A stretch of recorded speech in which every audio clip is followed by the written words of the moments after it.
se define como un trastorno inflamatorio crónico de las vías respiratorias, en el que hay diversos tipos y elementos celulares involucrados. Esta inflamación crónica se asocia con la hiperactividad bronquial, que lleva a episodios recurrentes de sibilancia, disnea, sensación de opresión torácica y tos, que particularmente se presentan por las noches y madrugadas, los cuales se relacionan con obstrucción variable del flujo aéreo, que puede ser reversible de manera espontánea o con tratamiento. La limitación del flujo de aire es causada por tres factores principalmente: broncoconstricción en respuesta a una variedad de estímulos entre los que se incluyen alérgenos e irritantes, hiperactividad bronquial, que es una broncoconstricción exagerada en respuesta a estímulos externos, y edemas de la vía aérea, que son provocados por la persistencia y progresión de cuadros con hipersecreción de moco. El asma infantil es una de las enfermedades crónicas más prevalentes en la infancia. Se estima que más de la mitad de los adultos que presentan asma ya la han presentado de niños. En los primeros 3 años de vida, la definición, los criterios diagnósticos e incluso la clasificación del asma son complicados y están sujetos a controversia, lo que dificulta conocer su prevalencia en esta edad. Esto se debe a que los síntomas habituales son frecuentes en niños menores de 3 años, que no presentan asma, y también por la imposibilidad de evaluar de manera rutinaria la función pulmonar. El diagnóstico definitivo exige la exclusión de otras enfermedades que puedan presentarse con signos y síntomas similares. De hecho, algunas de estas patologías podrían estar asociadas, como la presencia de atopía personal y familiar, que es un factor de riesgo más importante para el desarrollo posterior del asma. Otros factores a tomar en cuenta son la edad de la presentación del asma, la gravedad y la frecuencia con la que ocurren las crisis. Síntomas del asma. En el asma frecuentemente se presenta una tos seca e intermitente, de aparición nocturna con ausencia de síntomas diurnos. También se presentan sibilancias, que es un sinónimo clínico del asma, y estas son audibles al pasar aire a través de una vía estrecha. Se encuentra en la expiración y en sus crisis, estas pueden ser audibles a distancia. También presenta disnea, que solamente es referida en niños mayores. En niños pequeños solo se refiere a un dolor torácico e intermitente, que es inespecífico. En el asma intermitente está presente disnea con sibilancias de intensidad variable, periodos asintomáticos con predominio en la infancia, que pueden ser por causas alérgicas o no. La intensidad de estas crisis pueden variar y solamente presenta dificultad en la inspiración. En el asma persistente o crónica se puede observar una presencia de tos continua con sibilancias, una disnea oscilante e intensidad variable. Esta puede aumentar por las noches y los síntomas coinciden con los cambios climáticos, situaciones anímicas, existencia de irritantes ambientales. En el asma atípica, la tos es persistente con sibilancias, con disnea de esfuerzo, una opresión torácica y una obstrucción bronquial reversible con broncodilatadores. Etiología del asma. El desarrollo del asma incluye infecciones virales, alérgenos en la casa o en el trabajo como los ácaros o las cucarachas, humo del tabaco, el ejercicio o el estrés. Estas respuestas son más probables cuando el asma no está controlada. Cabe destacar que algunos fármacos también pueden provocar ataques de asma, como lo son los betabloqueadores, aspirinas o algunos antiinflamatorios no esteroideos. Finalmente, podemos destacar la evidencia creciente sobre la importancia de la contaminación ambiental, tanto en el interior de los edificios por la combustión de la biomasa, como en el aire exterior por la combustión de los productos de origen fósil. Esta contaminación ambiental se comporta como factor asociado a la aparición del asma y como factor desencadenante de otros síntomas o de la agudización de esta misma. Además, contribuye a incrementar la morbimortalidad del asma, así como la incidencia de otras enfermedades respiratorias crónicas, enfermedades cardiovasculares y diversos tipos de cáncer. Clasificación del asma. Según la GINA 2020, el asma podemos clasificarla en intermitente, persistente leve, persistente moderada y persistente grave. En el asma intermitente, esta se presenta menos de 2 veces a la semana con exacerbaciones breves, y en sus síntomas nocturnos son menores de 2 veces al mes. En el asma persistente, esta se presenta más de 2 veces a la semana, pero menos de 1 vez al día, con exacerbaciones que pueden afectar las actividades diarias. Sus síntomas nocturnos se presentan mayor de 2 veces al mes. En el asma persistente moderada, sus síntomas son diarios, al igual que el uso de broncodilatadores inhalados de acción corta. Sus exacerbaciones pueden afectar las actividades diarias. Sus síntomas nocturnos son mayores de 1 vez a la semana. Y en el asma persistente grave, sus síntomas son continuos, limitando así en su mayoría la actividad física. Y sus exacerbaciones son más frecuentes, siendo sus síntomas nocturnos a diario. Gracias. Ya les habla María Los Ángeles Andrade, y para continuar con este tema del asma, vamos a hablar de fisiopatología. La inflamación afecta a toda la vía respiratoria, incluida la mucosa nasal, y está presente aun cuando los síntomas son episódicos. Sin embargo, la gravedad del asma y la intensidad de la inflamación no se ha establecido de forma consistente. El epitelio de los bronquios inicia la respuesta ante sustancias inhaladas. Podemos tomar como ejemplo el alérgeno universal, que son los ácaros de polvo. En este epitelio existen unas células especializadas, células de reconocimiento, que son las células dendríticas. ¿Qué van a hacer ellas? Ellas se van a encargar de identificar, reconocer y presentar la sustancia extraña que se encuentra en el tracto respiratorio a los linfocitos T helper 2 específicamente. ¿Qué van a hacer? Le van a dar la señal a los linfocitos T helper 2 que existe una sustancia extraña y que necesitan neutralizarla con el objetivo de evitar de que esa sustancia llegue hasta los alvéolos, que es el lugar donde no debería estar. Una vez que ocurre la presentación de la sustancia por las células dendríticas a los linfocitos T helper 2, me van a activar a los linfocitos de la serie B, que son los encargados de secretar anticuerpos. En este caso, específicamente inmunoglobulina E, que es la que está relacionada con los procesos alérgicos. A su vez, van a activar a los mastocitos bronquiales, produciendo así su diferenciación en macrófagos que van a ir a fagocitar esa sustancia. Ocurre un efecto particular en pacientes asmáticos por un factor genético. ¿Qué pasa con ellos? Activan los linfocitos B, como dije anteriormente, secretan inmunoglobulina E. La inmunoglobulina E me va a activar los mastocitos bronquiales, producen su diferenciación en macrófagos y estos van a estallar. ¿Por qué? Porque poseen un receptor de membrana. A su vez, hay que resaltar que los mastocitos son células proinflamatorias. ¿Qué quiere decir esto? Que los mastocitos están cargados de sustancias inflamatorias como la histamina, interleucina, prostaglandina y leucotrieno. Una vez que los mastocitos estallan y liberan toda esta cantidad de sustancias, va a ocurrir una cascada sintomática que se define como hiperactividad bronquial y que va a estar mediada por dos efectos importantes: la broncoconstricción y la inflamación de la mucosa bronquial. La broncoconstricción, que va a estar mediada por leucotrienos, y la inflamación de la mucosa bronquial, que va a estar mediada por histamina, prostaglandina y también por leucotrienos. Cabe destacar que cuando estamos hablando de este proceso fisiopatológico, los protagonistas son la histamina y los leucotrienos. Ok, continuamos con diagnóstico.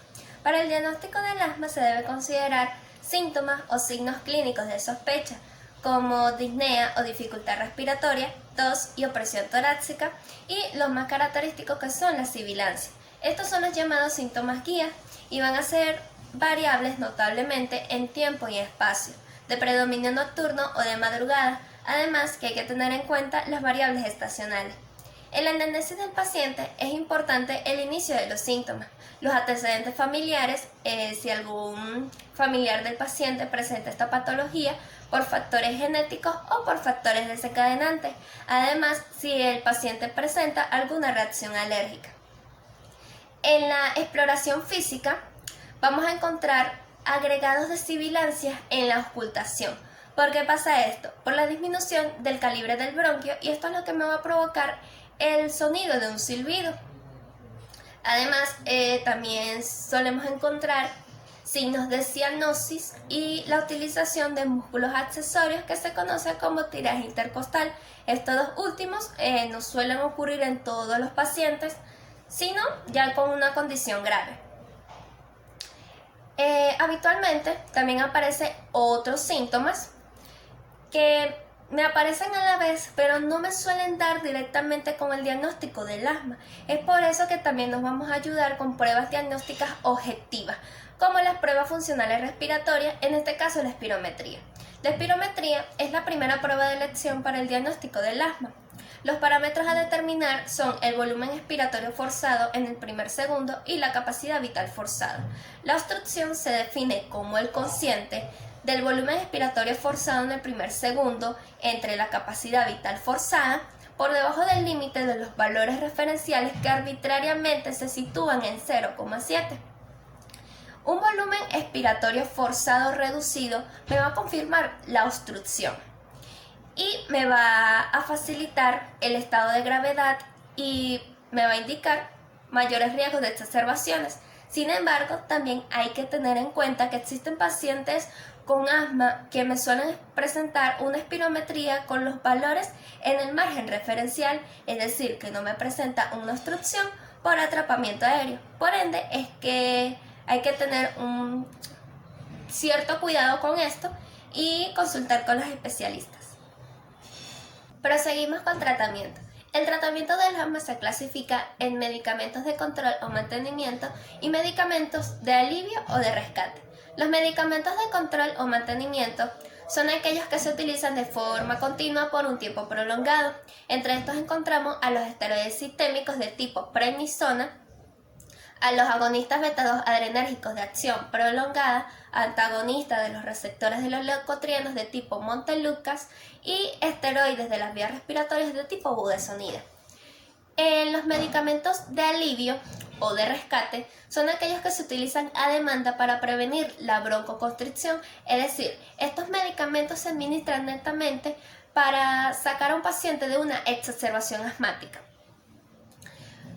Dentro de estos medicamentos, ¿cuáles encontramos? Encontramos principalmente a los agonistas beta-2 adrenérgicos de acción corta de tipo salbutamol.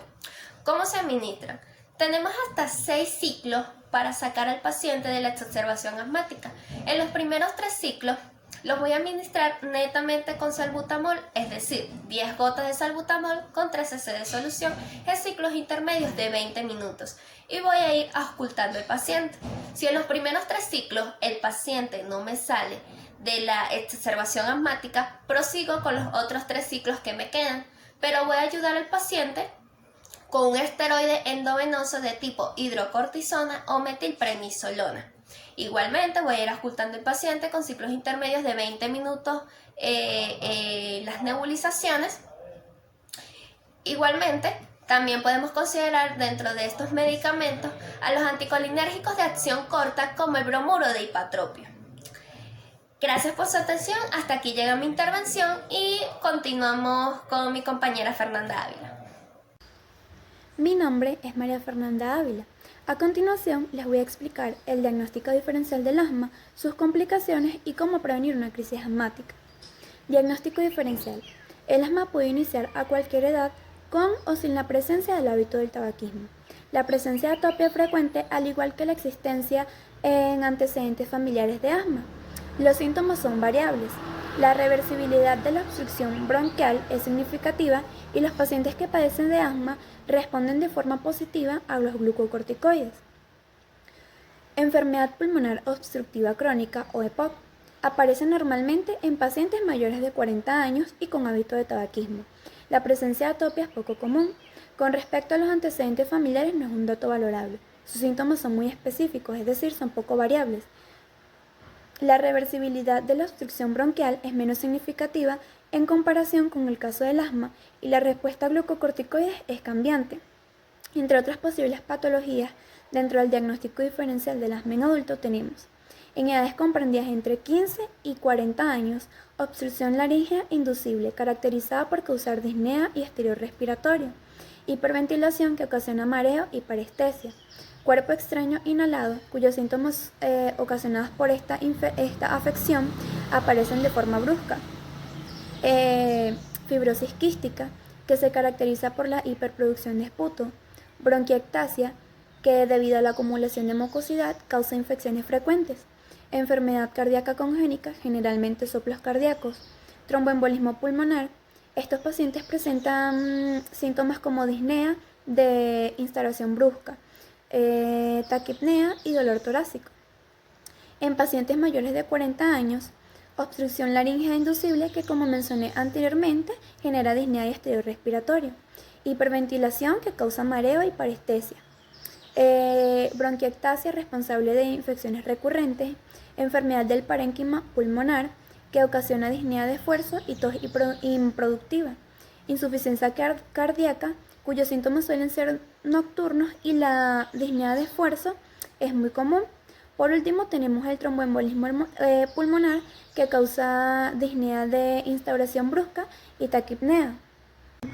Esta afección puede intervenir de forma directa en actividades esenciales del día a día, como el sueño, ya que un gran porcentaje de los pacientes que padecen asma tienen síntomas principalmente nocturnos, lo que distorsiona su descanso, ocasionando que la persona no tenga un debido desempeño en su día a día.